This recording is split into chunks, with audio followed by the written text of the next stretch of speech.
So last week we did up to verse number 14.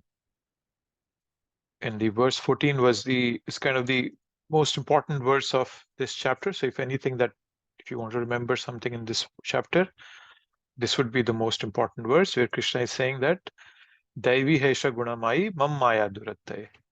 That this material energy of mine, it's divine. Actually, Krishna is calling it divine, Daivi.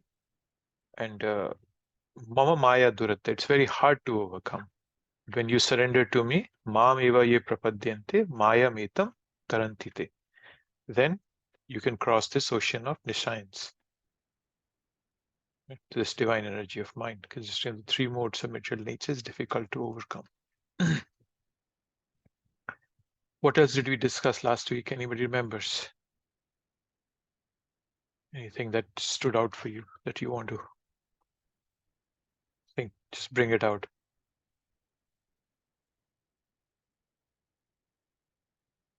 Anyone?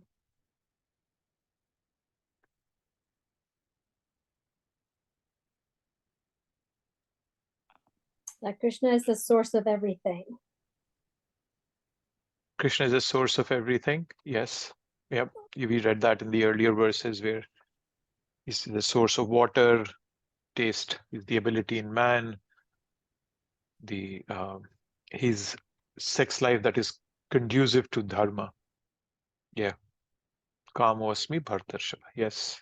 That was a good thing. Yes. That was how Krishna is all pervasive. Yeah. Anything else? Anyone remembers? We talked of surrender. There were two things that we talked about surrender.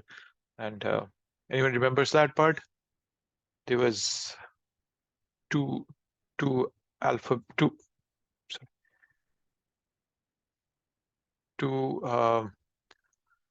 things, right? There's dependence and diligence.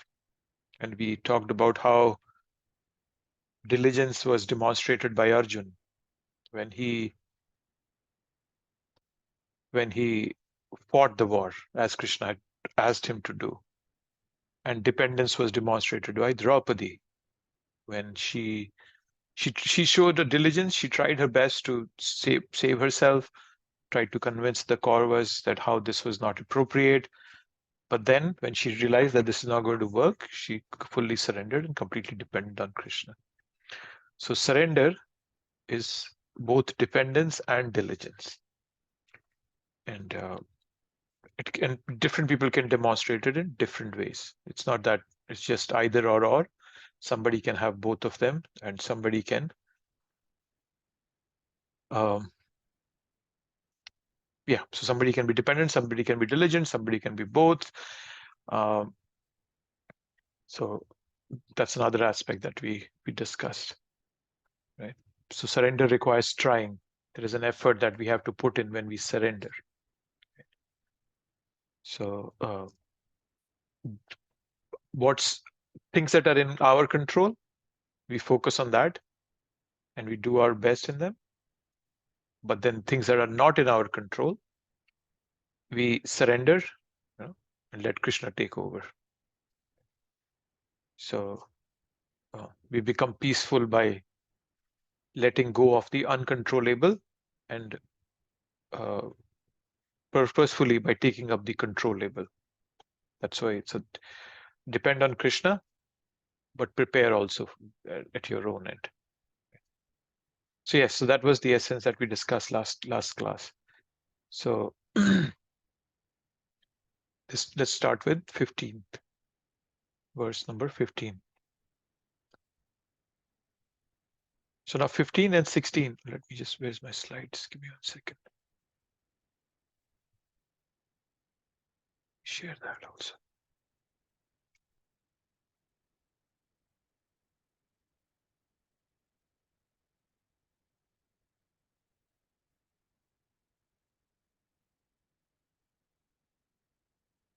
Okay, see if I can show this. Yes. So we've done up to 14. So why surrender? Then the question will come, who surrenders and who don't surrender? So the verse 15 and 16. So 15 will talk about the people who don't surrender. And then 16 onwards, we'll talk about 16 to 19. We'll be talking about people who surrender to Krishna.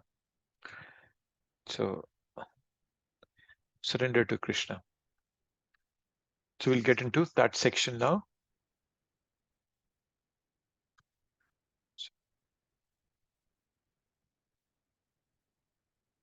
Yes, so the 15th verse is, let me go to that here. So, namam duskrito mudha prapadyante naradhama maya apaharta jnana asuram bhavam asrita. So there are 4 kinds of people who don't surrender to Krishna, who are duskritino. So duskritina means miscreants. And the 4 names is called, they are grossly foolish, lowest among mankind, whose knowledge is stolen by illusion, and who partake of the atheistic nature of demons, who do not surrender unto me. Right? So these 4 categories are being talked about here. So the first one is mudha. Right? So mudha is like a donkey.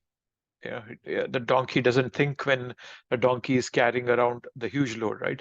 Similarly, there are people who are working very hard, don't think what they are getting out of it, right? So there are people who are in an animalistic mode, that just involved in that animal propensity. So that's called mudha.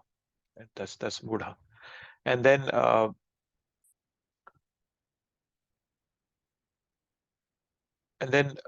next is naradhama. So if you notice, so Lord is Narottama. So Narottama means he's the Uttama Nara. So he's the best of all living entities, right? But then Naradhama means the lowest of all living entities. Dhamma. So when you add the word Dhamma, it takes you to the negative side. So in comparison to the Mudha, Naradhamas, they have more knowledge, right? But they don't take time out for spiritual interest, right? They're just interested in the basic things: sleeping, eating, mating, defending. No interest in spiritual life. They think that miseries are a way of life and they have to live this way, right? They are stuck. It binds them. So they're not cultivating, they're not striving for spiritual knowledge. Okay. They're not striving for spiritual knowledge. Then this way they cheat themselves, let themselves to be deluded by the temptation of this world. Right? Their interest is endless in this world. So Naradama, that's the Naradama, the lowest of the mankind, right? So they're completely out of touch of any conception of the supreme or any kind of regulation which will help them to cultivate closeness. So that's the situation. So so that's the kind of people Naradhama are, right? So then is Maya Apaharta Jnana, people whose knowledge has been stolen by Maya, right? So Apaharta, Aparan, right? In Sanskrit, there's a word Aparan, means to abduct. So Maya Apaharta Jnana. Jnana means knowledge. So knowledge that has been abducted by Maya, right? So that means is that they have knowledge, but then they don't understand the purpose of knowledge, right? Krishna will later on say, Jnanavan mam prapadyate. So only the intelligent prapadyate, surrender to me. So Maya Aparta Jnana are the people who have knowledge, but then they don't understand the purpose of knowledge. They themselves are deluded, and what's worse is that they delude others also. So Maya Aparta Jnana, right? So there are some great intellects in this world. People are born with some superior intelligence, and they can go deeply within various subject matters like physics, science. So all these scientists, right? They could study very deeply. Linguistics, people have experts in linguistics. So all these people, they are extraordinarily intelligent. They have intelligence, right? Some people study the Bhagavad Gita very carefully. Right? And even after reading the Bhagavad Gita, Krishna saying words like man mana bhava, mad bhakto, mad yaji, mam namaskuru, mam, he keeps saying me. They still interpret Bhagavad Gita as that, no, this kind of surrender is not needed. That's what they interpreted. So they misinterpret Bhagavad. So they are Maya Aparta Jnana people, right? Or sometimes such people interpreted that, oh, Krishna is sitting within your own heart, so you have to surrender to yourself. So you become Krishna yourself. So they have kind of just cancels it out, right? So it's not bhakti is not required, and so forth. They present those kind of ideas. So a very intelligent person, but then Maya steals away his intelligence because of the misintent of that person, right? That person has tried to study material nature in a way to break in without any intention of service. They're just trying to understand material without any intention of service. They don't understand the higher purpose. They don't understand that there is a higher nature. So that those are Maya Apaharta Gyanas. And last category of this four is Asurim Bhavam Ashrita, right? People who are demoniac in nature. They're actually outright against God. They have Asurim Bhava Ashrita. Asurim means demoniac, Bhava, nature, Ashrita. They have taken full shelter of that, right? They're actually outrightly against God. So, so there are people with demoniac nature, and they take up natures which are contrary to their own well-being, right? And so forth. So the first three kinds we talked about, Mudha, Naradhama, Maya, Parthagyana, they are non-devotional. They don't have any devotion towards God. They don't have any understanding of spiritual life. But the fourth one is worst. The Asuram Bhavam Ashrita is actually anti-devotional. Okay. I'll repeat myself. The first three are non-devotional. They're not in the negative. They are on the zero, probably you can say, in the number line. But then the fourth category, Asuram Bhavam Ashrita, they're in the negative. They're anti-God. They're anti-devotional, right? So Hiranyakashipu is a very good example of Asurim Bhavam Ashrita. They are militantly atheistic, right? Hiranyakashipu thought that this creation is a hierarchy, and one day I can be like Krishna. So he was anti-God. So he thought that, oh no, this God is not good, I will be God. So that was his thought process. And this category that Krishna is giving, we don't have to do a hair-splitting analysis of this. We have to just understand their broad intentions. So this is an indication of the generic mentalities of what keeps us away from Krishna. Okay, this is what keeps people away from Krishna. So some people, they are so engrossed in their animalistic propensities. That's Mudha. They are Naradhama, right? They have more knowledge than Mudhas, but then they have no spiritual interest. Then Maya Parthagyana, very intelligent people, but Maya has taken away their intelligence. And last is Asurim Bhavam Ashrita. They are anti-devotional. They are completely against God.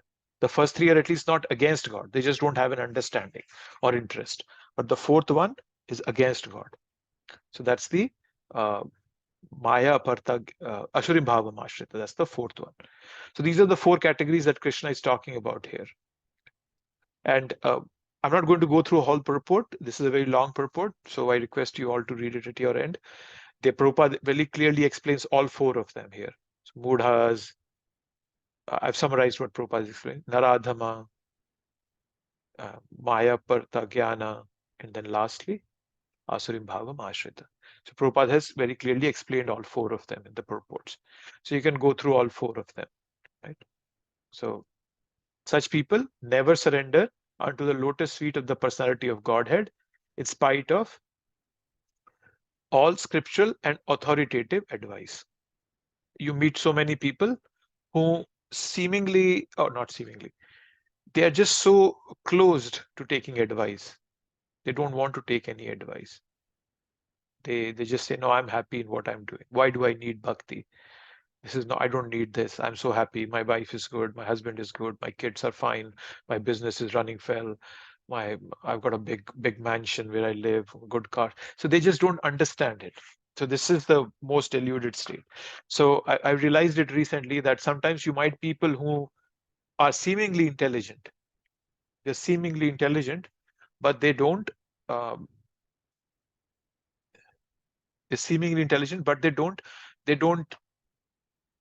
have any clue of the spiritual aspect of life. They are completely oblivious to the major miseries of life, birth, old age, death, and disease. They're completely oblivious to it. So even though they are intelligent, but that intelligence is of no use. So they are actually just superficially intelligent, but down deep they're grossly foolish. That's the four categories being mentioned here. And then the next verse is where Krishna will tell about four people who come to him. Chaturvidha bhajante mam jana sukritino arjuna artho jigyasur artharthi jnani cha bhartarshava. O best among the Bharatas, four kind of pious men begin to render devotional service unto me: the distressed, the desirer of wealth, the inquisitive, and he who is searching for knowledge of the absolute. So there are four kinds of people.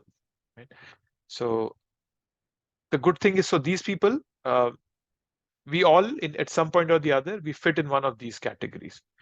And even though this is not the best motive, but Krishna is happy with these people because they're coming to him. Right? So let's look at each one of them. Artho.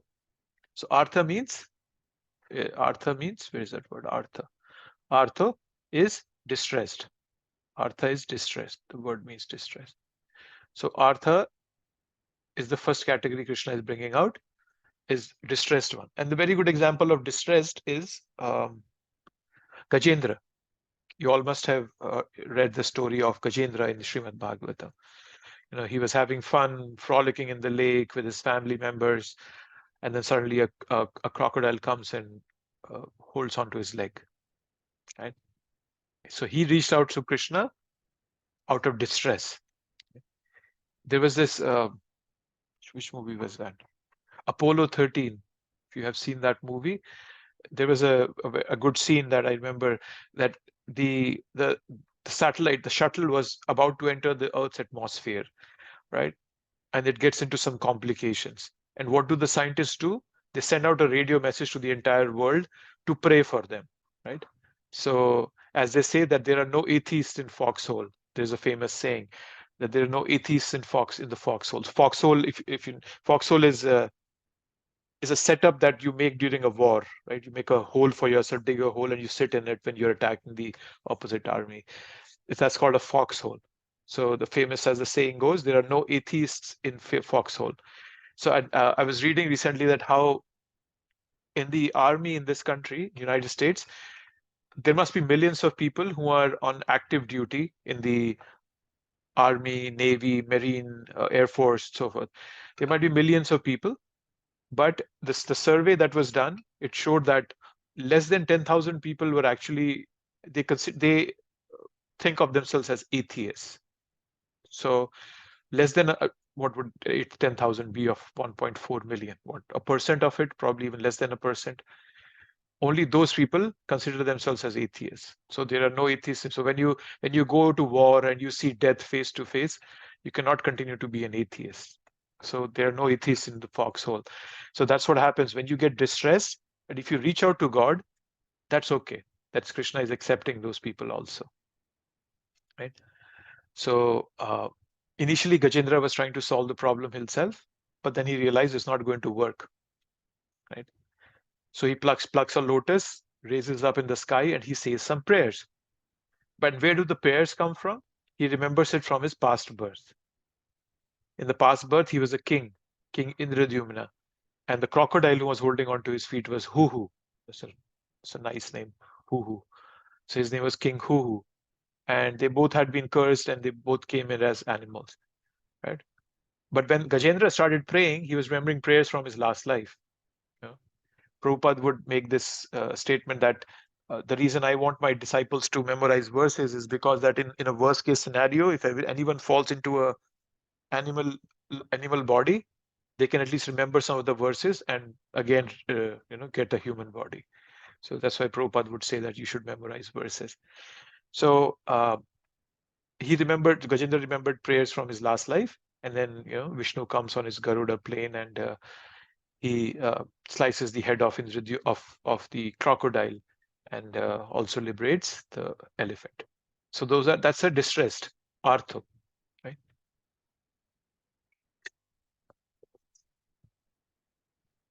Then next one is jigyasu. So jigyasu means inquisitive. So yes, so jigyasu. An example of jigyasu is Shaunaka Rishi.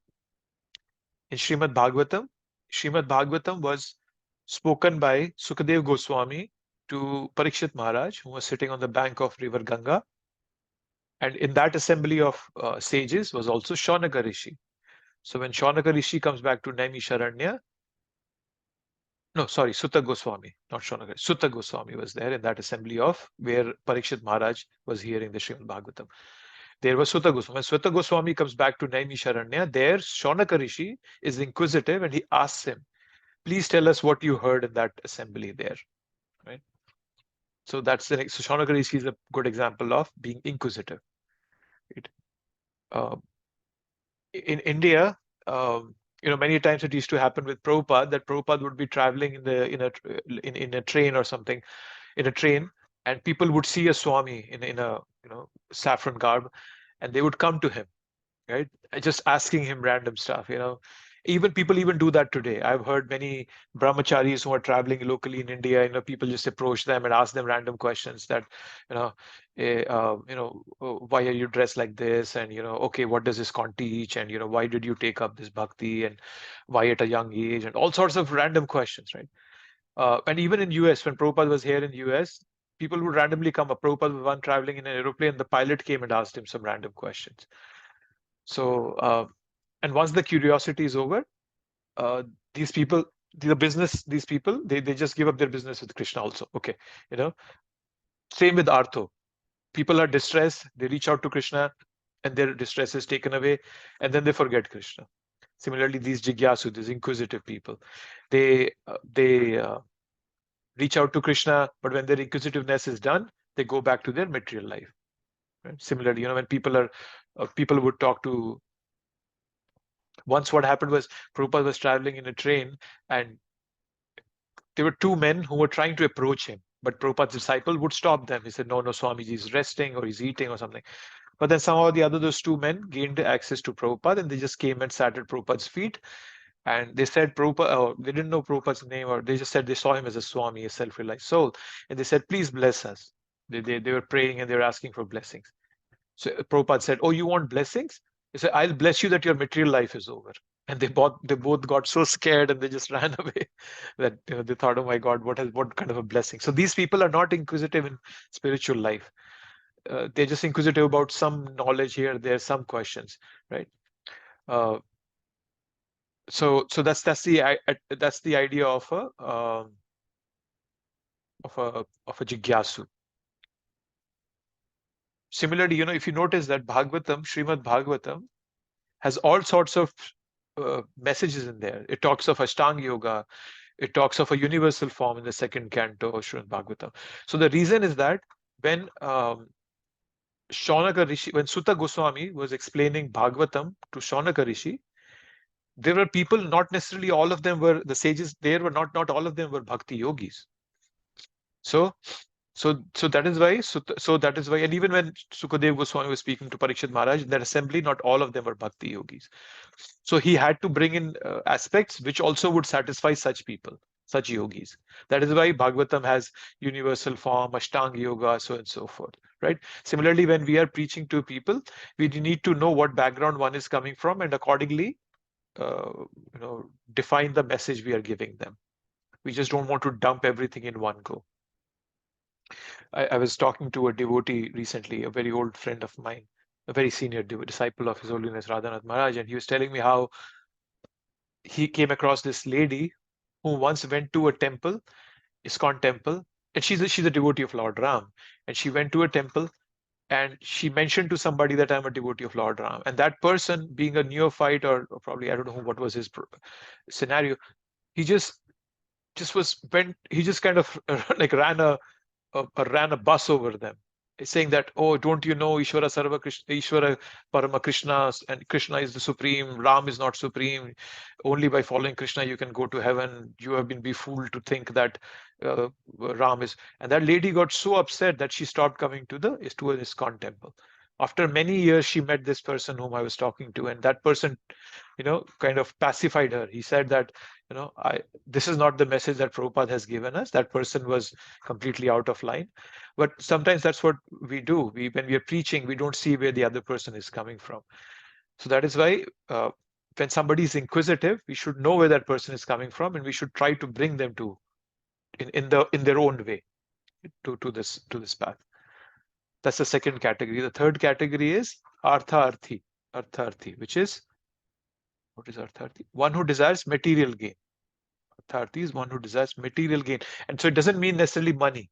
Material gain could be others, right? It could be a lot of recognition. It could mean or a big palace or something. For example, is Dhruv Maharaj. So Dhruv Maharaj was, when he left his home, he wanted a kingdom much greater than his grandfather. So who was his grandfather? His father was Uttanapad. Uttanapad's father was Manu. Manu's father was Brahma. So he was practically asking something like Brahma has, or something even more than Brahma. That sort of a desire he had. So he was artha-arthi, right? So he was so hell-bent upon getting his desire that when Narad Muni comes and tells him to go back home, Dhruv Maharaj tells him, either you show me the path or please leave me alone.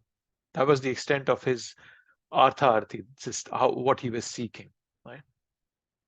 So that was the situation, right? So people are busy in this material life. Okay. So when people are seekers, such seekers, even devotees sometimes are seekers. It's not as if that I'm fully pure. I also have material desires, right? So how do we overcome all this? Is by understanding that these desires never go away, right? For example, if you see, somebody can ask you that, as I've been observing, is that this material world has problems, or this material world is a problem. Two sentences. Is this material world has a problem, or material world is a problem, right? If it has a problem, I will try to fix it. But if it itself is the problem, then I won't try to fix it. I'll just wrap up and move on. Say, okay, I'm not going to get so much engrossed in it. These things will keep coming to me.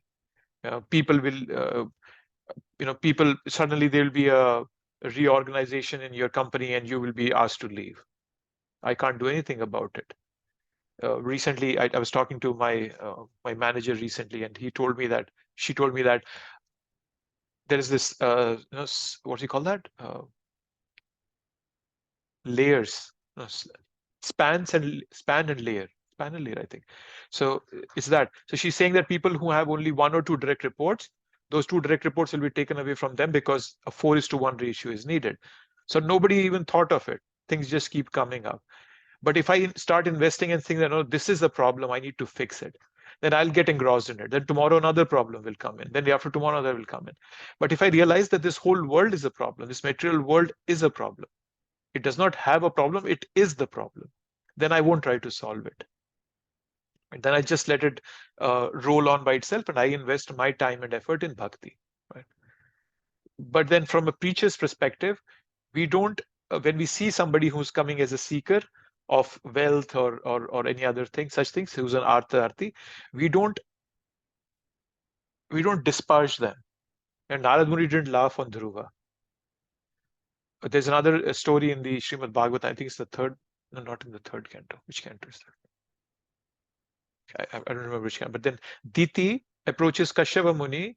After Hiranyaksha and Hiranyakashipu had been killed by Krishna, Diti wanted a son that could kill Indra. Okay. So she goes to Kashyapa Muni, but what does Kashyapa Muni tell her? That you go and do Payovrata. And she got so purified that even though she wanted something negative, she got sons as elevated as the demigod. She got the Maruts. Right? There are 49 Maruts. The one embryo, Indra thinking that a demoniac personality was growing in her womb. He tries to kill that, but then he's not able to kill that, and he realizes that they all are demigods actually. So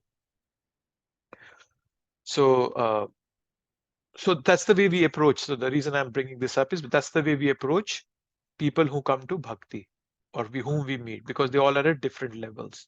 Not all of them are self-realized souls. Some of them would be desiring material things. Some of them would be distressed. So accordingly, we work with them. That's what Bhagavad Gita is teaching us. That's what Bhagavatam is teaching us. So, right? Even for us, I mentioned that we also have, at least I have material desires. You all might not, but I have material desires. So what I do is I go and tell Krishna that Krishna, this is my desire, and I'm here to ask you for your help. Right? Because Krishna knows my intention. If I come with a mask on my face and try to pretend something I'm not, Krishna will see through easily. But that will hurt him because I'm thinking that I can fool Krishna. But Krishna, nobody can fool because he's sitting right in my heart. He knows what's in my heart better than even what I know about myself. So whenever we have desires, we just go to Krishna and tell him that Krishna, this is my desire. I'm not sure if this is right or wrong, and I'm looking for your help. Okay, this is what it is. So that's the approach we all should have towards our desires and how when people come to us. There are many different people who come to us. And I think in this verse, Prabhupada quotes oh no, this is the verse. Where is the verse he quotes? Might not be in this one, but there's a verse that he quotes, I think in the later, is that akama sarva kama moksha kama udharadi tivrena bhakti yogena yajate purusham param. That whatever your desire may be, akama, sarva kama, or moksha kama. Akama is desireless, sarva kama, all material desires, moksha kama is liberation. Whatever your desire may be, akama, sarva kama, moksha kama udharadi tivrena bhakti yogena yajate purusham param. Yajate means pray to the Purusha Param, the topmost Purusha, which is Krishna. So whatever your desires is, go to Krishna. And that is the reason these people are, Krishna is happy with these people. Why? Because they are coming to him. They might not be fully in the right mindset, but they're at least coming to him. And that's what pleases him. So then last is the what's it? Jigyasu. No. Gyani, sorry, we talked about Jigyasu. Gyani. The fourth one is Gyani. So Gyani is the one who has knowledge, right? That's the word by itself says, Gyani, right? Seekers of knowledge. Srimad Bhagavatam has many examples of such people. Sukadev Goswami himself is one such example. When Sukadev Goswami came out of, he was so, he didn't want to engage with this material nature that he didn't want to come out of his mother's womb. But then Krishna personally had to come and tell him, don't worry, Maya will not touch you. And even when he comes out of the womb, he just runs away. He says, no, I don't want anything to do with my parents. So then Vyasadeva sends his disciples in the forest to sing verses that glorify Krishna.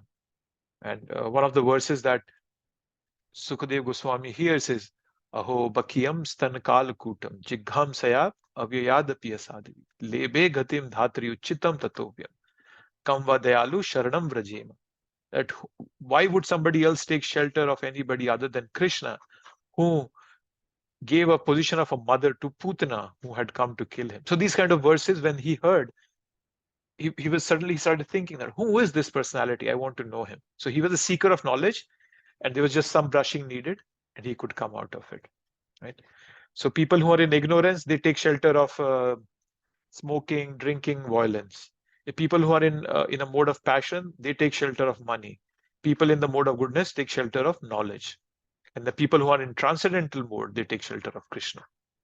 Right? So eventually, Krishna becomes the object of worship for these four people. Right? So that's what these four are talking about. Right? So Gyani is being talked about. So Gyani can be who has knowledge from any path. And Bhaktas are those who have full knowledge. Right? So Gyan is basically, we have talked about it, is that it's just kind of a sadhana which focuses primarily on intellectual contemplation.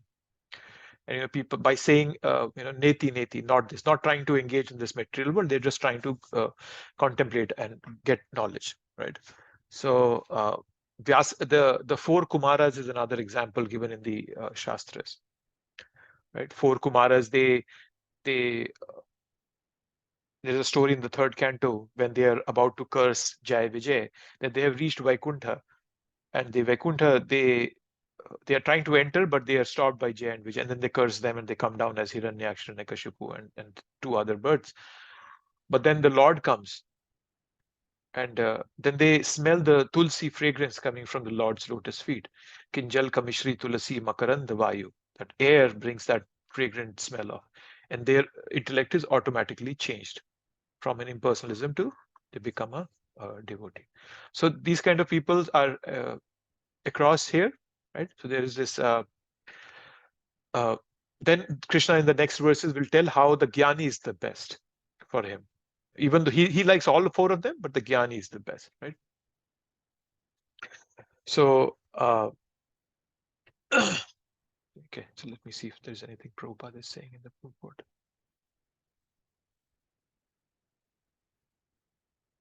So, okay, this is an important aspect Prabhupada is bringing out. As far as the miscreants are concerned, for them, devotional service is very difficult because their lives are selfish, irregular, and without spiritual goals. But even some of them, by chance, when they come in contact with a pure devotee, also become pure devotees. So, what's the essence? How do these people, even though they are not directly seeking spiritual life, how do they get to the level of bhakti? That is by meet association of pure devotees. So, when we go to a tirtha, to a holy place, if we don't meet a pure devotee there, if we don't meet sages there, then that whole trip is useless. Tirtha kurvanti tirthani swantastena gatavarta. That's the first canto, 13th chapter. Yudhishthira Maharaj tells this to Vidura, right? That you are a tirtha yourself. He calls Vidura tirtha because you are carrying Krishna in your heart. So pure devotees can transform all these categories of people to devotional life. Right? That's why Prabhupada is highlighting the value of a pure devotee. A person like Prabhupada could purify millions and millions of people just because he was a pure devotee. Just merely by coming in contact with him, people have been changed for their entire lives. I was talking to one of Prabhupada's disciples. He's in the Potomac Temple, Lakshmivan Prabhu, and he was telling me a story that he was standing in a line. He was at a dentist and he was standing in a line and he was chanting. And there was suddenly somebody in the back, like 4 or 5 people behind him, and that person just said, "Hey, are you chanting the Hare Krishna mantra?" And so Lakshman Prabhu said, "Oh yes, I'm doing that. I'm chanting the mantra." So that person started talking to Lakshman Prabhu, and he said, "Hey, I met Prabhupada, and I met him when he was in that. He used to live in the Bowery. I met him at that time, and he still has faint memories and some very sweet memories of his interaction with Prabhupada." So even though he never took up bhakti seriously, still he was touched by Prabhupada. Still Prabhupada made a significant effect in his life. And probably next life he'll pick it up. So that's the value of a pure devotee, that he can convert millions and millions without being affected himself or herself. So Krishna is basically talking about seekers who are not materially contaminated, who are primarily seeking the truth, and the Jnanis, and they're initially approaching Krishna, so they are seekers. So initially they might not have devotion, but soon they develop the devotion, and in the sense they become dear to Krishna, right? So at least I'm doing Mishra Bhakti. Mishra means mix. So either I'm doing Jnana Mishra, Karma Mishra Bhakti, right? But then because I'm approaching Krishna, I'm on the right path. That's the way to look at it. And so Prabhupada is talking about pure devotees here. Okay. So I'll take a pause here if anybody has any thoughts. These two verses are very important to understand the distinction, what kind of people coming. Krishna in the 17th to 19th verse, he'll elaborate more on the 4th category, the Jnanis. And he will say how they are the most favorite of his. Now, any thoughts from anybody, any comments?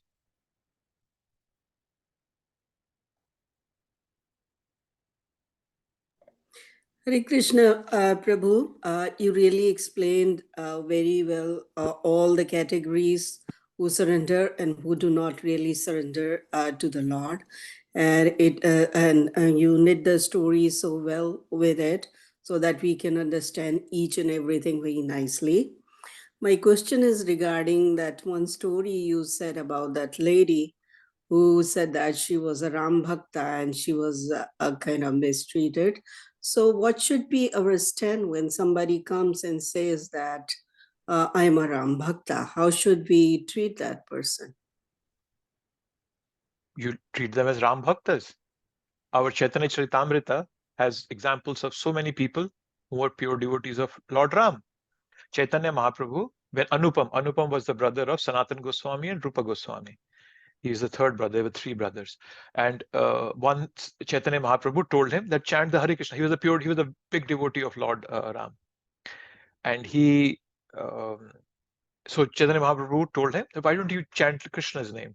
So he goes back home and the whole night he tries to chant Krishna's name, but he cannot. He's so dedicated to Lord Ram that he was crying the whole night. And the next morning he comes and he falls at the feet of of Chaitanya Mahaprabhu and says, I'm sorry, I could not fulfill your desire. I cannot give up my love for Lord Ram.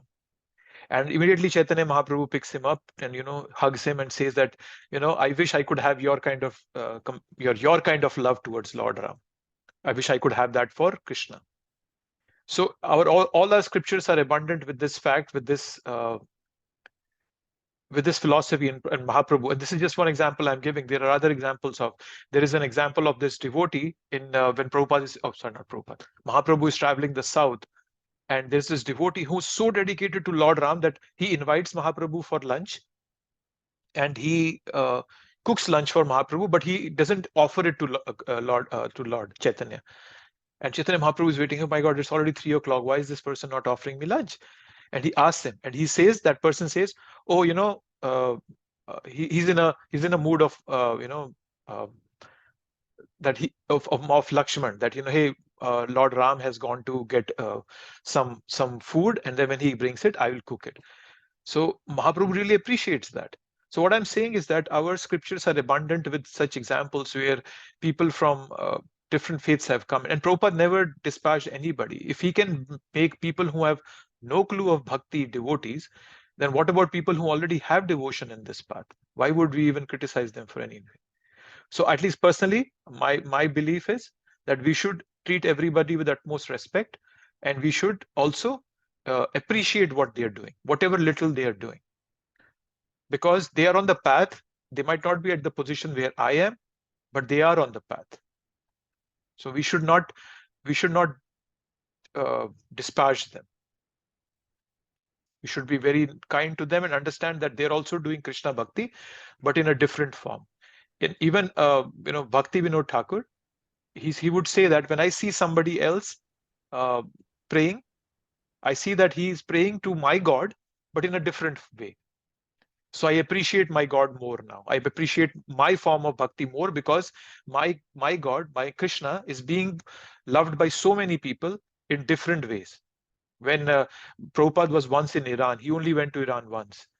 And when he was there, the azan, they play the azan in the mosque. They were playing the azan, and Prabhupada stopped talking. He closed his eyes, and he was listening to the azan. And then when he opened his eyes, one of the disciples said, "Oh, Prabhupada, wouldn't it be good if they chant the Hare Krishna mantra?" And Prabhupada said, "Why are you trying to make me secular? They are chanting their God's name in a way that they prefer it." And Prabhupada was very appreciative of what they did. So the reason I'm giving you all these examples is that our Shastra is full of such examples where people from different paths have been appreciated for their devotion in that path. So we should be appreciative of the people who say they are Ram Bhakta. Our DC temple has deities of Lord Ram, Sita, Lakshman, and Hanuman. How can we say that Ram devotees are not welcome in ISKCON? Sorry, a long answer, but I hope I could make some sense in it. Yes, Prabhu, because you explained it so well, because basically there's no difference between Krishna and Rama, I believe, right? Yes, there is no difference, Machi. So that's why the way you explain, that would be a nice thing to explain to a person who says that I'm Ram Bhakta. And we can basically say that, yes, you can be a Ram Bhakta. There's no difference between Krishna and Rama. It's only that they incarnate in a different era altogether, for a different purpose. But they are one and the same, right? They're one and the same. Yes. See, it's not that because I like this path, this is the only path. That's not the way to interpret bhakti. Krishna does not appreciate that, right? So sometimes people even say, "Oh, only ISKCON devotees can go back to Krishna." Well, Krishna never said that. There was no ISKCON written in the Bhagavad Gita. Yes. Yes, Prabhupada created an institution so that we can practice this bhakti more intensely in association with devotees. We have a clear, whole plan has been clearly presented to us mercifully by Prabhupada. I like this path and I will follow it. But that doesn't mean that this is the only path to bhakti or to Krishna. Yes, yes. Very I know. well said. If I went to Jaipur a few years ago, and there is this Pushti Marg devotees, Pushti Marga devotees. They are also bhaktas of Krishna, and they worship Krishna as a child. You know? And Yes, Prabhu. they have this intense devotion to Krishna in that form that sometimes you will feel that, oh my God, what am I doing? Exactly. Yeah. Yeah. So this is more of a neophyte mentality, Mataji, when people start thinking that, oh, only ISKCON can go, only Krishna bhaktas, or oh my God, only I am the one who's going to go back, everybody's going to hell. No, that's not what Prabhupada has taught us, Mataji. No, no, no, no, no, no. I believe that. I just wanted to learn from you how we can explain it in a nicer way so that the person, other person cannot, is not offended and has the firm belief, okay, that he is going onto the right path. So Yes. that's what was my intention. Thank you, Prabhu, for explaining that. Very well said. Really Thank you. appreciate that. Yes, Mata. And you can read, and I was giving you examples. So there are, now that I thought when you were saying, there are 3 examples from Chaitanya Charitamrita. So there is this Ramdas Vipra. It comes in Madhya Leela. I think it's the 9th chapter if you read it. Then Murari Gupta. Murari Gupta is the incarnation of Lord Hanuman. And so Mahaprabhu has interactions with him about Lord Ram being a devotee of Lord Ram. He was a pure devotee of Lord Ram. That's also in Madhya Leela. And then in the Antya Leela is the Anupama story. Anupam, who's the brother of Rupa and Sanatana. It comes in the Antya Leela. It's somewhere, I think, in the 4th or 5th chapter. So you read them, Adi, you'll see how happy was Mahaprabhu with them because they were so intensely devoted to Lord Ram. So when if Mahaprabhu is not segregating or not telling them that they're low, who am I? I'm insignificant. So yes. Yes, Prabhu. I remember Murari Gupta and Anupam Prabhu. The first Yeah. one I do not remember as much. Yeah. Thank you, Yeah. Prabhu. Ramdas Vipra is the story I said. I think he's the one who Ram, Mahaprabhu meets in the southern part of India. But yeah, so you can read those 3 stories. They'll strengthen our. These are very good examples to give. If some new person comes in, you can tell them, "Oh my God, our scriptures are, abundant with devotees of Lord Ram, and we also appreciate them as much as we appreciate Krishna Bhaktas." You can tell them that clearly. Yeah. Yes, Prabhu. Thank you so much. You're welcome. Thank you for asking, Madhu. You always ask very good questions, and then you kind of put it very nicely. So thank you. It's all Krishna's mercy and Guru Kripa. Yeah. It always elevates the conversation. Thank you. Yeah. Okay. Anything else before I move on?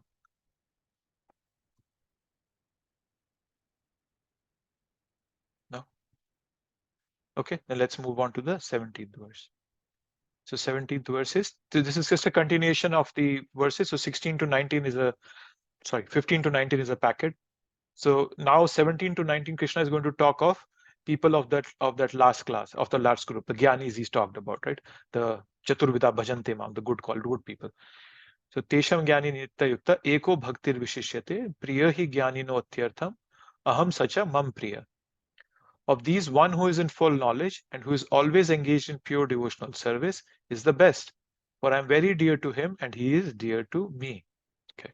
So now Krishna is elaborating upon the 4th category here. Okay. So among all the 4, Eka Bhakti is focused. And Prabhupada briefly talked about pure devotees in the last one. So by association with those pure devotees, all these 4 can become pure. Artho, Jigyasur, Artharthi, and Gyani. Right? So by association of pure devotees, all of them, these can be purified. But among all these 4, the first 3, Artho, Jigyasu, Artharthi, they are coming for fulfillment of material desires. And their devotion is not yet considered to be elevated. But Gyani wants to know what is the ultimate truth and wants to know about it. He wants to know more about it. So it's not an impersonal Gyani. Okay, let me just point that out. Because Krishna himself is saying here, Eko Bhakti. So he's a Bhakti. He's talking about Bhakti here in devotional service. So people who are inquisitive from a devotional perspective are the best for Krishna. Right? So In the second chapter also the word ek, right? It was, what was that? 2.41. Bahushakha eko hi kuru nandana bahushakha inantascha. So that a person who's one-minded, so that person is considered to be an elevated person. He's a devotee. So similarly here Krishna is saying eko bhakti, who has a focus on bhakti, right? So that person, that jnani, he has understood that this world has not much to offer. I want to seek something beyond this material world. And then when that jnani focuses on bhakti, that person is the supreme. That person is loved by Krishna, right? So his purpose is not material, right? So we don't become occasional devotees. The other three categories are occasional devotees, right? I need money, I need wealth, or I'm inquisitive, or I'm really distressed. I come running to Krishna. I become a devotee. I chant rounds. I do some yagya and I attend temple. But once my troubles are gone, then I lose focus. So we are not meant to be occasional devotees. We're meant to be perennial devotees, right? We don't have to say farewell to all our bhakti activities once things work out for us.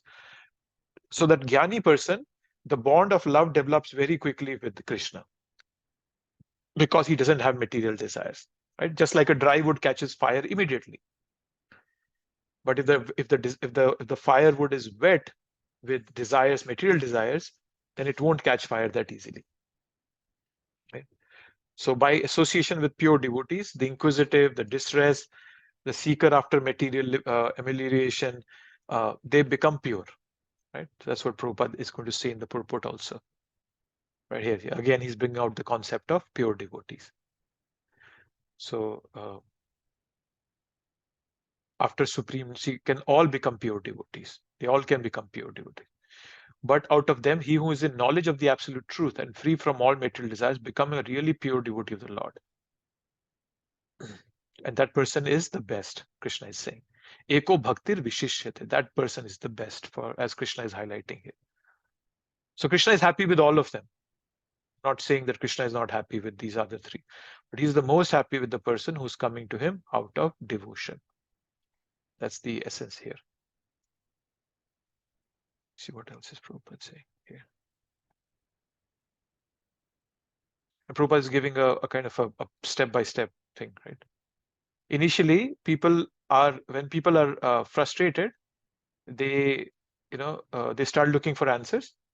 And they realize that I'm different from this material body. That's the first knowledge. That's why Bhagavad Gita, that's the first knowledge Bhagavad Gita gives, second chapter. And then after some time, they come to the impersonal level. Okay, this world is, they become more focused on how this world is always changing. So there has to be somebody, and intelligence behind it. And then they realize that, oh, Krishna, that Paramatma is sitting within my heart. They start focusing on that. And then eventually they understand that Krishna is the supreme and I have to be a servant of him. So they have a gradual progress. People who are searching for knowledge. So that's the most important one Krishna is mentioning here. So in these two, okay, now let's go on. Sorry, coming to the next verse. Udhara sarva evete jnani tu atmaiva me matam asthita sahi yuktatma mam evanuttamam gatim. All these devotees are undoubtedly magnanimous souls, but he who is situated in knowledge of me, I consider to be just like my own self. Being engaged in my transcendental service, he is sure to attain me, the highest and most perfect goal. So Krishna is further expanding upon what he was saying in 18th verse. So let me see, where's that?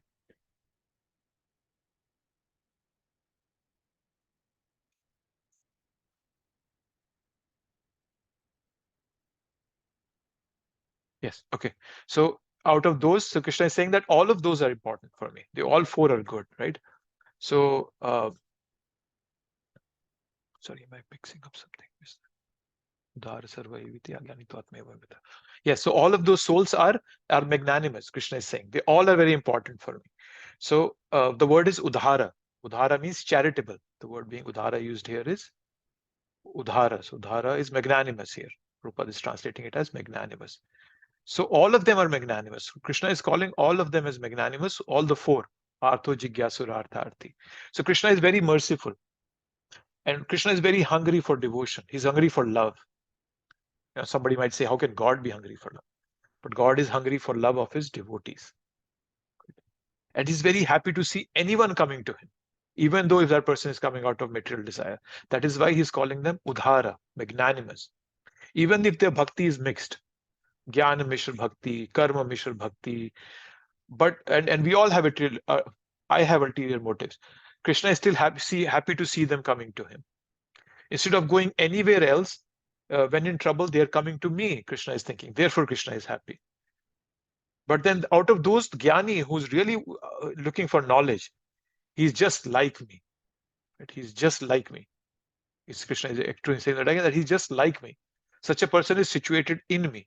Right? So Krishna is saying that such a pure devotee is more dear than myself. Right? So here, what is that? All the devotees are undoubtedly magnanimous souls, but he who is situated in knowledge of me, I consider to be just like my own self. The devotees who want some benefit out of devotional service are accepted by the Lord because there is an exchange of affection. Out of affection, they ask the Lord for some material benefit. And when they get it, they become so satisfied, they also advance in devotional service. But the devotee in full knowledge is considered to be very dear to the Lord because his only purpose is to serve the Supreme Lord with love and devotion. Right? So talking about all four of them, Prabhupada is saying that there is an exchange of affection. That is what Krishna appreciates. Right? There is a verse in the 11th canto. In the 11th canto, there is a second chapter. The Nava Yogendras are speaking, and to Nimi, Maharaj Nimi. He says, Vishajati Hirdayam na yasya shakshad Harir Avhasabhito Bhyagho Ganasha Pranaya Rasanaya Dhirtangri Padma Sa Bhavati Bhagavata Sa Bhavati Bhagavata Pradhan Yukta. What that verse is saying is that people can be chanting Krishna's name in not necessarily with the pure intention. Let me just open that verse. Why not we read it quickly? Give me 1 second. I'll open it so that we can read it.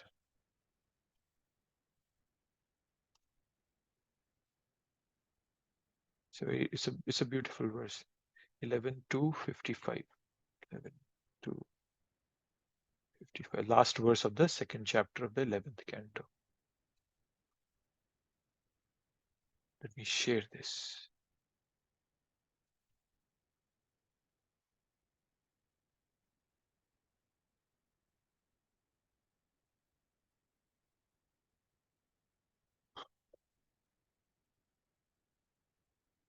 Oops, no.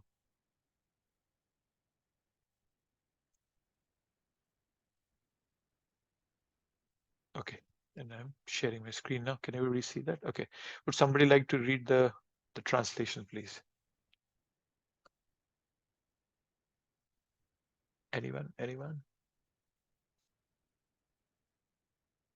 Anyone? Can everybody hear me? Nobody can hear me? So I'll read. Okay, please read. The Supreme Personality of Godhead is so kind to the conditioned souls that if they call upon him by speaking his holy name, even unintentionally or unwillingly, the Lord is inclined to destroy innumerable sinful reactions in their hearts. Therefore, when a devotee who has taken shelter of the Lord's lotus feet chants the holy name of Krishna with genuine love, the Supreme Personality of Godhead can never give up the heart of such a devotee.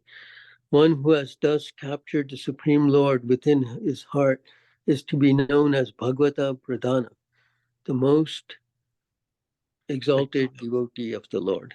Yes. You want me to read the purport? No, Prabhu, this is good. Thank you. Okay. So when people call out Krishna's name, even unintentionally or unwillingly, many times when we go for book distribution, some people, they say, oh, you Hare Krishnas, you keep coming here. So they're chanting Krishna's name. Some people mockingly, when they hear, the kirtan happening, they start off mockingly, oh, Hare Krishna, they make funny sounds, and they're also chanting. So Krishna is so merciful that he is inclined to destroy innumerable sinful reactions in their hearts. So what to speak of person who is sincerely seeking Krishna, who's Jnani. That's what Krishna is saying. So that's the depth of love and the happiness that Krishna gets when somebody comes to him. So that's why Krishna is establishing this. So these four kind of people that we talked about, they are sakam karma yogis. Sakam means they still have material desires, but they're yogis. They're all bhaktas, right? Prabhu, can I interject for a second? Yes, please, Prabhu. Yeah. So about chanting of the holy name, as it's mentioned, destroys sinful reactions, but also. I mean, there are like innumerable benefits of chanting the holy name, but one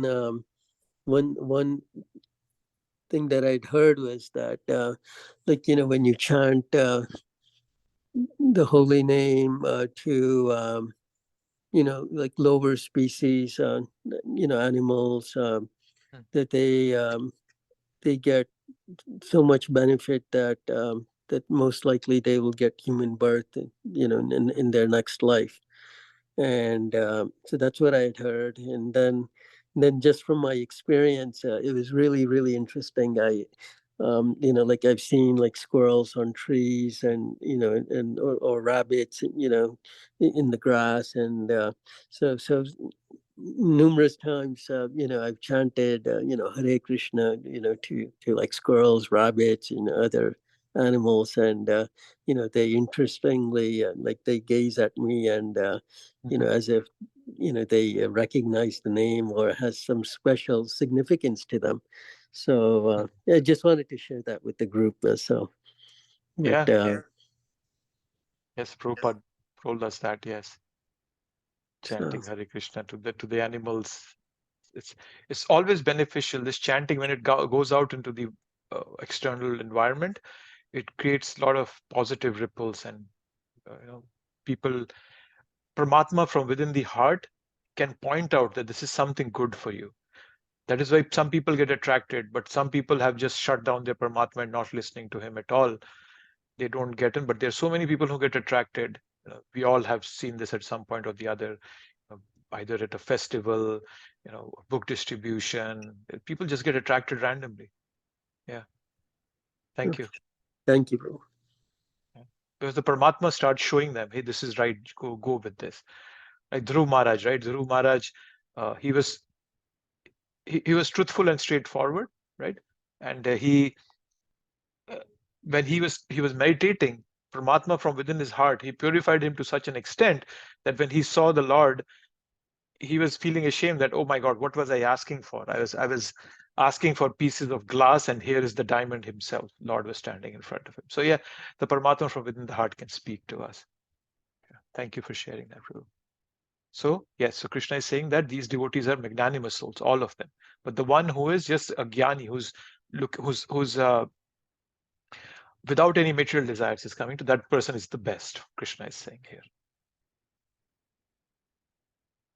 And then last one is Bahunam Janmanam Ante Jnanvan Mam Prapadyate Vasudev Sarvamiti Sa Mahatma Su Durlabha.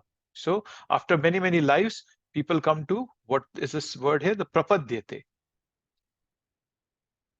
So there was another word that was used. Let me go back. Where was that? I think it was 16th verse.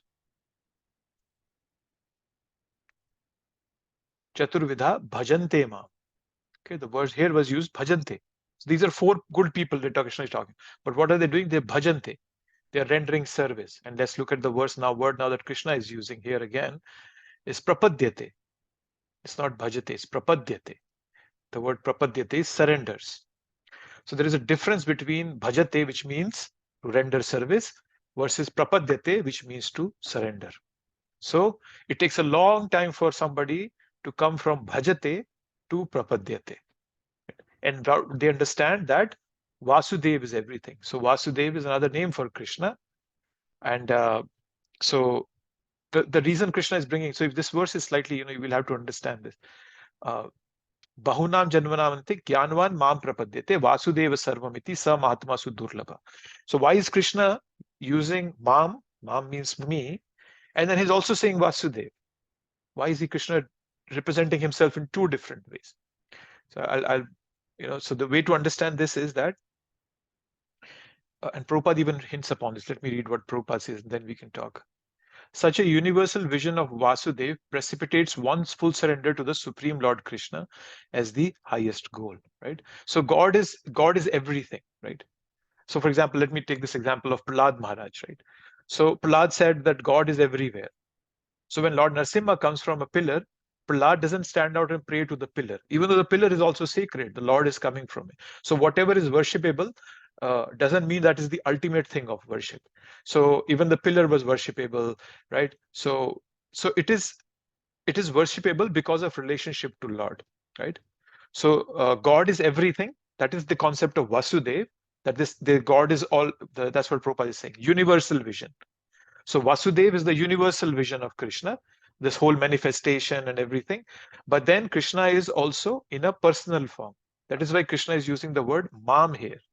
He's saying, where'd that go? So Mam. So Krishna is explaining that people who are understanding this whole nature and looking at it as Vasudeva, who's the universal form, but understand that universal form is also a part of me, Mam. That is why Krishna is using it as separate. So Vasudeva Sarvamiti means God as a basis of all beings, right? But then Krishna is highlighting that those wise, they surrender to Krishna. That is why he's saying Mam Prapadyate. So when somebody thinks that, oh, they're looking at the impersonalistic aspect of Krishna, and they want to merge with Krishna. But no, Krishna is saying, no, I am separate. You bhajat, you prapadyante, right? So the wise surrender to Krishna and don't merge with him. That's what Vasudeva Sarvamiti means, right? So there is a hierarchy, right?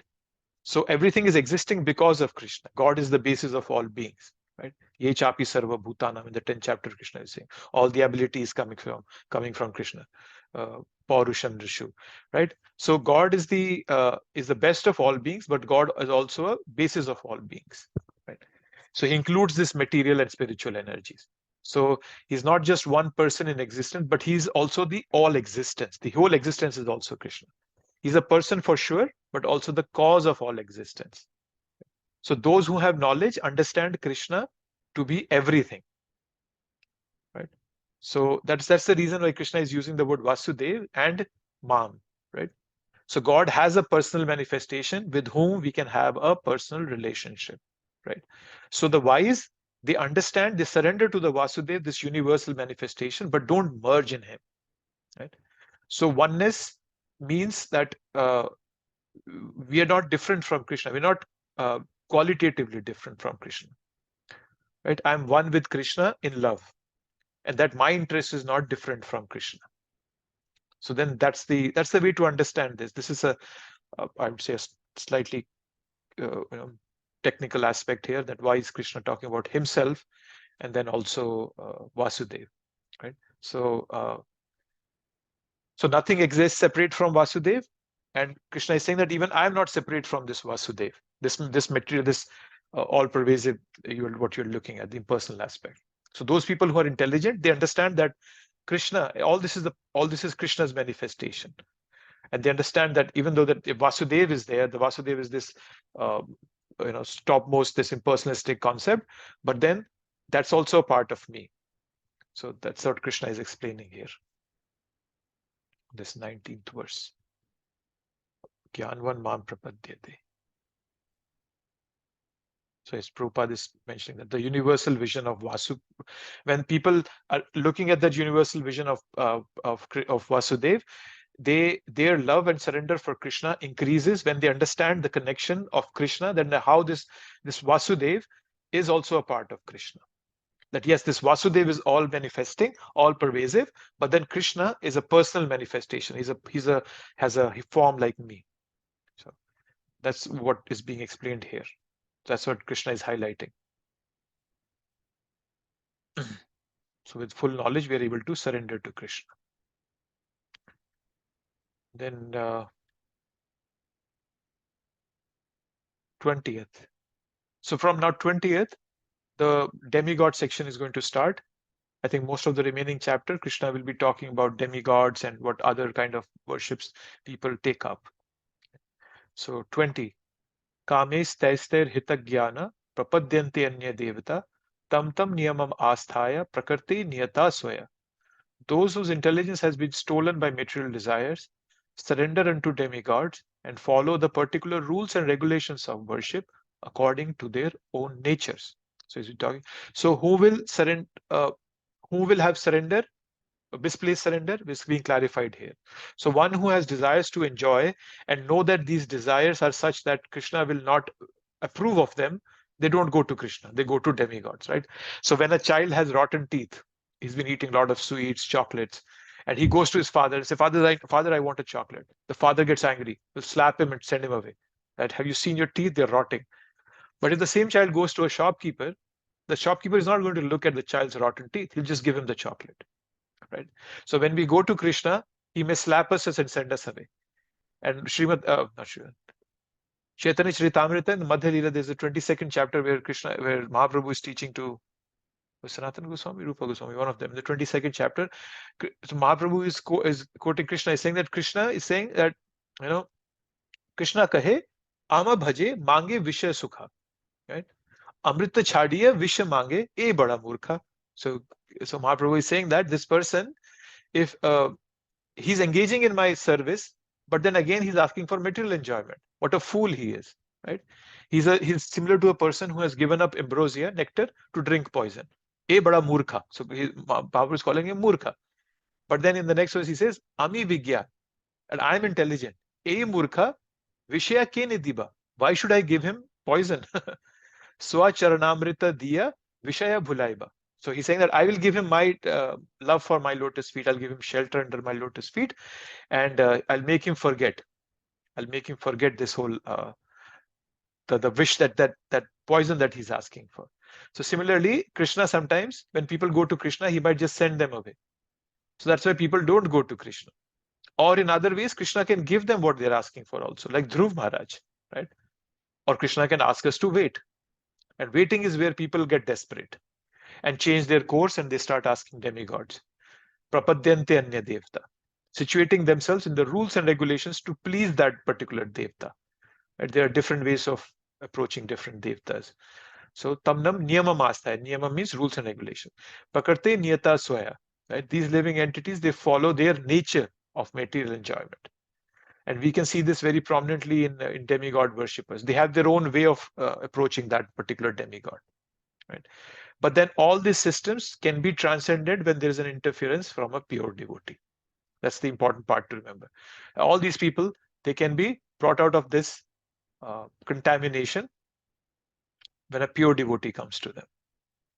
And Prabhupada is quoting this verse, which I referred to earlier, that whatever you may be looking for, go to Krishna. Have that faith. The worshippers of demigods are motivated by small desires and do not know how to reach the supreme goal. But a devotee of the Supreme Lord is not misguided. So we as devotees, practicing devotees, we don't get misguided. We don't get unnecessarily attracted towards demigod worship. And then, so Krishna will continue about the demigod. I am in everyone's heart as a super soul. As soon as one desires to worship some demigod, I make his faith steady so that he can devote himself to that particular deity. Right? So,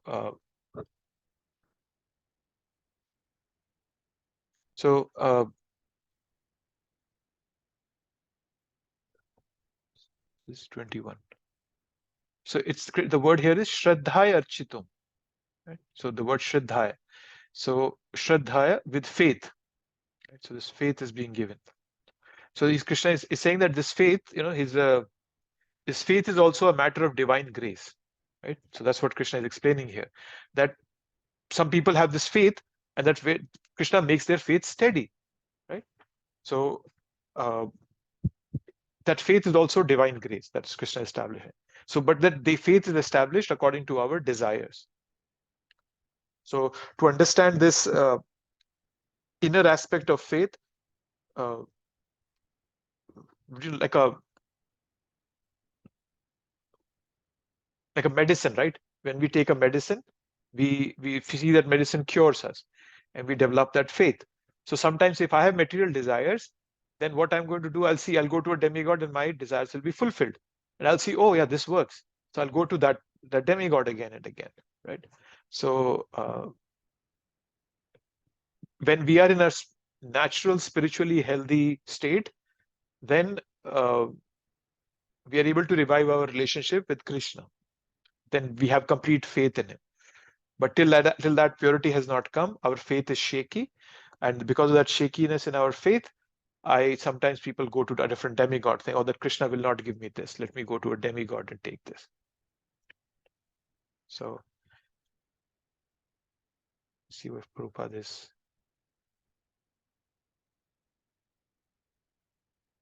So Prabhupada is saying, God has given independence to everyone. Therefore, if a person desires to have material enjoyment and wants very sincerely to have such facilities from the material demigods, the Supreme Lord, as Super Soul in everyone's heart, understands and gives facilities to such persons. Right? So Krishna does not interfere with our free will, with our little independence that we have. And if I keep saying that, oh, this is what I want, Krishna, that Krishna gives me. But he gives it in a way that, you know, he fulfills our desires, material desires, in a way that they are not expanded. It's not like I'm asking for more and more every time. Krishna fulfills it in a way that my desire goes away, actually. Okay? Those were the verses, right? Krishna was speaking. I was just quoting verses from Chaitanya Charitamrita, right? Ami Vigya. Krishna is saying, I am intelligent. Ami Vigya. E Murkha Vishaya Kene Diva. Why should I give this Murkha wish, the poison that he's asking for, right? So Krishna knows how to fulfill the desires of a devotee, even if he has material desires. And Prabhupada is explaining that. So some may ask, why all-powerful God gives facilities to living entities for enjoying this material world and lets them fall into the trap of illusory energy?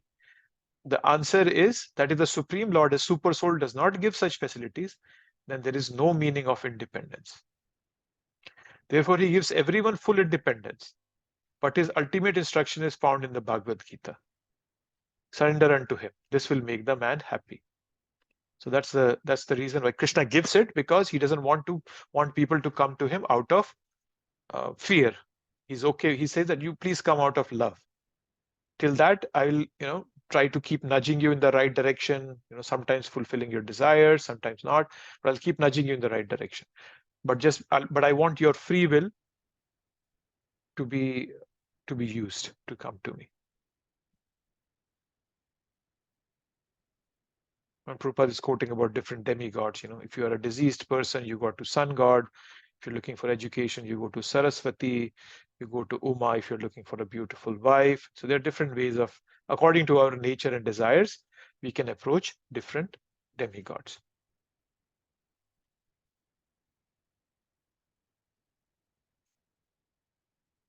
Okay. Okay, I'll take a pause here. Anything anybody had in their mind that you want to bring out?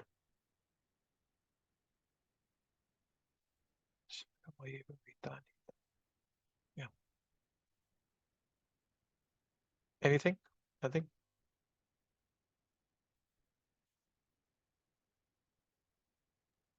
Haribol? Haribol Prabhu. Yeah. Keep up with this. 2021 and 22. Can you hear me? Now I can hear you, Prabhu. Yeah, I said 2021 and 22. I mean, you said 20 years you have your desires, you serve the demigods, right? Yes, Prabhu. And then what do? You have faith in the demigods, and that's given to you by the super soul. Mm-hmm. Okay, so now what was this last part that you were explaining? Like you were saying something about free will, or yes. So Prabhupada is, I'm reading from the purport, right? That somebody can ask, Prabhupada is saying, some may ask why the all-powerful God gives facilities to living entities for enjoying this material world. Then the answer is that Lord doesn't want anybody to come to him out of fear. Krishna wants everybody to use their independence, their free will. Right? So out of that free will, I can desire to go downhill, I can desire to go upwards, or I can desire to continue living in this earthly planet, right? 14th chapter, Krishna says that. Urdhvam gachanti satvastha. Urdhvam means going upward. People in a mode of goodness, they keep progressing upwards. Madhye tishthanti rajasa. People in a mode of passion continue to live in this material world, in this earthly planets. And the lowest one, they go downwards into hellish planets. So it's my free will that defines what kind of desires I have, and accordingly Krishna fulfills them. Okay. All right. Yes. Now I just caught what you said. So whatever you're going to want, Krishna's going to give you one way or another. And Yes. that's because he's letting you have your free will. But that last thing that you said, that will make him happy. Yeah, that'll There's make nothing else going to happen. You can't get anything out of any of it, that's permanently nice. Yeah. And so but it's important. I lost you. Adamant about something, Krishna will give it to you because of the free will instead of a what you said, a fear. Yeah, so there are 4 reasons, right? Bhaktivinoda Thakur talks about in his Chaitanya, there's a book, I forgot the name, Chaitanya Shiksha, no, not Shiksha. So he says there are 4 ways why people come to, choose something. One is fear. Then next is prospect. What is in it for me? Third is duty, but the topmost is love. So at least I know that I've been still dealing in those lower 3s: fear, prospect, duty sometimes. So my devotion is still not perfect or not there in the right manner. I'm not fully surrendered to Krishna because I'm not in love yet. No, it's not coming out of love. So those 3 are the lower ones. So love is the ultimate one.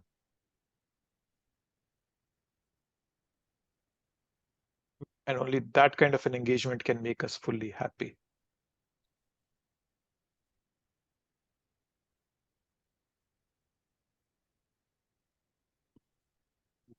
Yeah.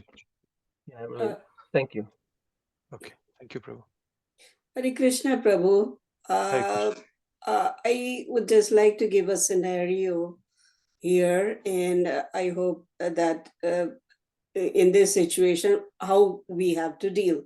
Say, supposedly, we know that we have so many material desires, and some are extremely necessary to be fulfilled. Say, for example, if you don't have a job, you will ask for a job from Krishna. And if suppose your child is not getting proper education or something, or is disturbed, then you would ask Krishna to give him to stay in proper place. So you ask Krishna about that material desires, and Krishna is not fulfilling it for overtime, but you keep on going on asking and asking and asking. And at point, Krishna allots it, but he allots it in such a way that the desire is not kind of nicely fulfilled. He's giving you a clue that you're not supposed to ask me this kind of question, this kind of desire. But then for you to live materially in this world, it's really, really important. So in that situation, what should be our stand? Stand that when you have material desires to sustain yourself in this world, you mean? Yes, kind of sustaining, or maybe some necessary things like education of the child, or maybe job of the child, maybe marriage of the child, So, but there's nothing wrong with that, Mataji. See, Krishna in the 4th chapter, he told us, right? What was that? Chaturvidha bhajante mam. No, sorry. Chaturvidha bhajante mam guna. No. Chaturvarnya maya shishtam guna karma vibhagayo. that I have created this society with different, like Brahmana, Vaishya, Shudra, and all those, according to people's nature and their capacity. Guna and karma. Guna is what qualities I have, karma is what I'm good at doing. So the purpose of wherever we are in our material life is to make our life as conducive as possible for bhakti. Krishna is not asking us to give up this process of material life. Krishna never says that. Krishna is saying that you just bring me into everything. So the same activities you are doing, the same desires you have, you can still have them because they are necessary, right? We are grastas. It is my job to take care of my family. It is my job to pay my mortgages. I cannot say, oh, this is all material, I'm giving it up. Krishna does not appreciate that. He doesn't want us to leave everything and come to him. So so there is paramarthika, there is vyavaharika in our life. There are two paths. Bhaktivinoda Thakur explains this to us. So paramarthika means my spiritual aspect. Vyavaharika means how do I live in my day-to-day life? For example, if I'm going for an interview and somebody asks me, where are you from? I don't tell him I'm from Golok Vrindavan. I tell them I'm coming from Germantown or wherever it is. So that's the way I live. So Krishna is not against that. So it's not, so all Krishna is asking that whatever you're doing, just make it dharmic. Right? He's talking about sex life. He's saying, no, you do sex life with, Krishna conscious sex life, right? You might do everything. You might become successful. I'm not sure if I gave this example. Prabhupada was once watching a movie of Charlie Chaplin in the aeroplane, and Indradyuman Maharaj asked him that, Prabhupada, I thought watching movies is non-devotional. Prabhupada said, why? I'm just appreciating this person's quality as being coming from Krishna, right? So Paurusham Darshu.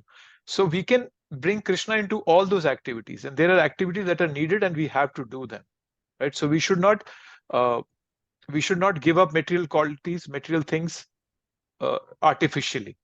That doesn't help us, right? So we should not do that. A time will come when Krishna will automatically make us in that position that we will be ready to give it up.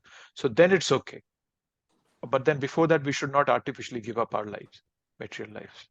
We should continue them to the best of our capacity, using them as much as possible with a Krishna conscious attitude. Okay, thank you, Prabhu. Thank you very much. Okay, we're at 8:31. We'll wrap up. We'll get back next week. Okay. Thank you very much, everyone. Hare Krishna. Hare Krishna. Thank you, Prabhu.